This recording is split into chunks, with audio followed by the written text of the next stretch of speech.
Halo semuanya, kembali lagi di Vlog Hanif. Dan kali ini kita mau bahas mobil bekas lagi nih, Buyer's Guide buat teman-teman yang mau cari mobil second.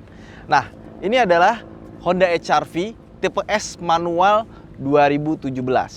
Nah, mobil ini sekarang pasarannya sekitar 200. Kalau misalkan kondisinya bagus, kalau misalkan kondisinya kurang biasanya di bawah 200-an. Sekarang itu 2021 ya, jadi buat teman-teman yang nonton ini di beberapa tahun kemudian, mungkin harganya sudah berubah. Dan ini adalah tipe S. Jadi dia ada 4 tipe, mulai dari tipe A, manual only, tipe S, manual dan matic, tipe E, manual dan matic juga, dan tipe Prestige waktu itu. Jadi pertama kali keluar tuh tipenya ada 4, banyak juga ya. Prestige beda sendiri, kenapa? Karena dia mesinnya 1800 cc dan di atasnya itu ada panoramic sunroof. Dan mobil ini juga adalah mobil yang membuat Honda Jazz jadi nggak selaku dulu. Karena beberapa orang yang pengen beli Honda Jazz, nambah dikit dapat HR-V, dia lebih gede, lebih besar dalamnya juga lebih canggih juga sih. Kalau Honda Jazz kan masih gitu-gitu aja ya. Dan mobil ini juga meskipun dia tipe S, tetapi masih ada fitur-fitur yang nggak umum ditemukan di mobil di kelasnya. Buat teman-teman yang pengen beli mobil seperti ini, simak video ini baik-baik.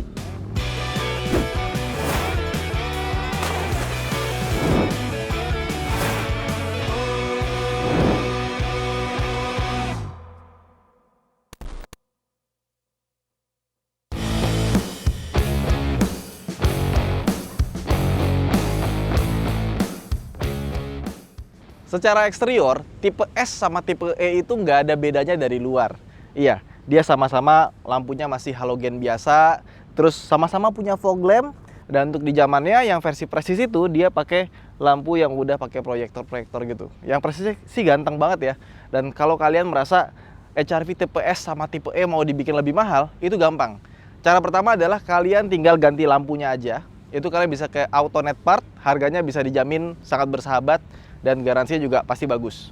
Terus yang kedua, kalian bisa facelift juga ke AutoNet Part juga dengan lampu yang LED. Bentuknya jadi seperti ini. Cuma itu agak mahal karena harus ganti lampu, harus ganti grill, sama ganti bumper sekaligus. Nggak bisa kita ganti cuma lampunya aja. Nah, kalau udah ganti lampunya aja, biar kelihatan kayak varian Prestige, kalian bisa cat bagian moldingnya ini.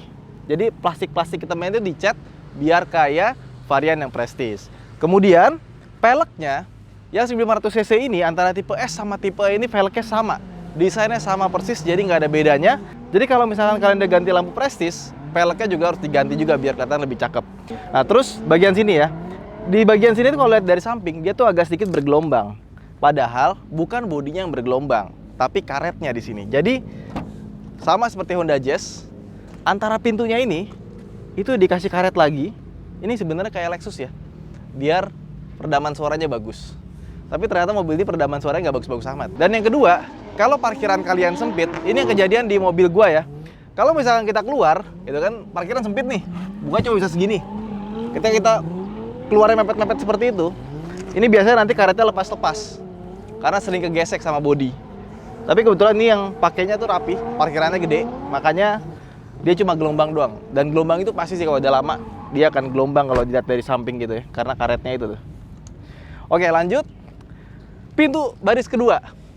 Ini yang paling banyak orang salah. Gimana cara bukanya? Bukanya ada di sini. Iya, jadi di sini dibikin clean, nggak ada pegangan pintunya. Sekarang kita ke belakang yuk. Nah, di sebelah belakang seperti ini, nggak ada yang terlalu spesial. Tapi dilihat dari depan samping belakang tuh mobil itu masih kelihatan bagus ya, maksudnya nggak kelihatan kuno. Cuma paling lampu depannya yang tadi gue bilang.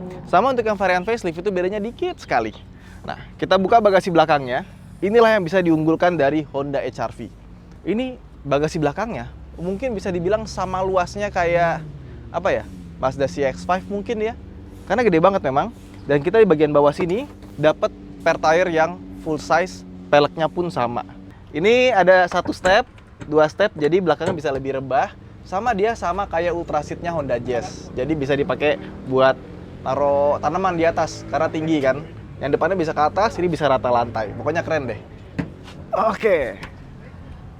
Terus ini juga sebenarnya warnanya itu bagus banget. Dia tuh white-nya tuh pearl white. Jadi kayak ada mutiara-mutiaranya gitu. Cuma ini karena mungkin harus bawa ke AutoNet Care biar lebih kinclong lagi, biar kayak baru catnya. Sekarang kita masuk ke dalam yuk. Nah, sekarang mobilnya kita nyalain ya. Ini kilometer masih 49.677. sekarang ini. Dan tumben nih bensinnya full ya. Karena kalau video gue biasanya bensinnya habis ya. Nah, mobil ini mesinnya sama persis sama kayak Honda Jazz. Ya mungkin kayak Mobilio dan kawan-kawan kali ya. 1500 cc L15 Z1. Nah, kalau misalkan kita lihat dibandingin sama yang tipe E, ya ini kelihatannya kayak kosong banget gitu ya. Terutama dari setirnya, dia belum kulit yang tipe S ini dan tidak ada tombol-tombol setir dan cruise control. Tapi tenang aja, bawa ke Autonet Part bisa ganti dan tombol-tombolnya semua fungsi termasuk dengan pedal shiftnya kalau kalian mau ganti. Harganya juga nggak mahal kok, boleh dibandingin sama toko sebelah. Nah, tapi meskipun trondolan, ada beberapa fitur yang membuat mobil ini terasa mewah meskipun bukan varian yang tipe E. Pertama, nih, electronic parking brake tetap jadi standar beserta dengan auto hold-nya. Jadi ada brake hold di sini, kita pencet, nanti kalau misalnya kita berhenti, dia akan otomatis ngerem tangan. Ketika kita jalan, dia akan auto release. Dan ini kan manual ya. Kalau Matic masukin ke D, kita pakai seat belt, dia akan auto release. Nah, ternyata untuk varian tipe manual ini juga sama. Dia juga ada fitur auto release-nya. Dan kalau misalnya kita nggak pakai seat belt, nggak masuk gigi, mau jalan, dia harus diinjek remnya baru bisa ngerilis rem tangannya. Kurang lebih kayak gitu. Jadi kurang lebih sama aja sebenarnya. Nah, terus kalau kalian pengen lebih enak lagi mobilnya, kalian harus ganti head unit. Kenapa? Head unitnya sebenarnya nggak ada masalah. Suaranya juga ya standar Honda lah ya. Not so bad. Tapi untuk yang tipe ini, sayang sekali dia nggak ada Bluetooth-nya dan nggak ada kamera mundur. Tuh, nggak berubah jadi kamera mundur. Terus AC-nya dia belum digital, tapi entah kenapa gue lebih suka AC yang ini dibandingkan dengan AC digitalnya HR-V. Yang tombolnya itu kayak touchscreen gitu, jadi kita mesti ngeraba dulu kalau mau pencet, dan kadang-kadang suka nggak pencet ya. Kalau ini enggak, ini masih pakai putar-putaran biasa. Ya sebenarnya ya, secara teknologi dan secara tampilan memang lebih bagus yang digital, tapi secara fungsi, entah kenapa yang putar-putarannya lebih bagus dibandingkan dengan tombol-tombol kapasitif yang kayak layar smartphone. Oke, lanjut ya. Secara kepraktisan, mobil ini jauh lebih praktis dibanding Honda Jazz, terutama dari sisi storage. Storage-nya itu banyak ya. Di sini kita bisa dapetin storage, ada di belakang sini. Terus cup holdernya, kalau kita merasa ini kurang gede, kita bisa lipat. Jadi storage itu lebih dalam buat cup holder. Kalau misalnya kita nggak butuh, tinggal dibuka seperti ini, jadi cup holder yang pendek. Kemudian di bawah sininya, nah ini nih gue suka nih, dia ada storage juga yang panjang dan bisa tembus. Nah, cuman karena dia model seperti ini, kalau kita mau colok kabel charger gitu ya, dia tuh agak tersembunyi di bagian sini. Oke. Terus satu hal lagi yang gue suka ya, entah kenapa dibanding dengan Honda Jazz, transmisinya ini, nih coba ya. Tuh. Ini tuh precise banget tuh, celek, halus, lembut, dan presisi gitu. Kayak kita pakai transmisinya Civic Type R. Tuh, enak gitu. Cuman mungkin beberapa orang agak aneh karena dia model tuasnya itu dia tuh nggak bulat. Jadi kalau kita pakai begini itu aneh. Kita harus pakainya tuh ala-ala bawa mobil rally. Nah, kalau begini baru dia jadi enak. Transmisinya sih ini top nih. Koplingnya juga enteng dan dia punya 6 percepatan. Kalau mundurnya itu kita ke kananin terus kita mundurin. Langsung masuk gigi mundur. Jadi dia R-nya itu nggak ditaruh di ujung kiri atau semacamnya. Nah, pertanyaannya mungkin gimana kalau lagi jalan tiba-tiba kita masuk gigi 6 malah mundur? Nggak mungkin.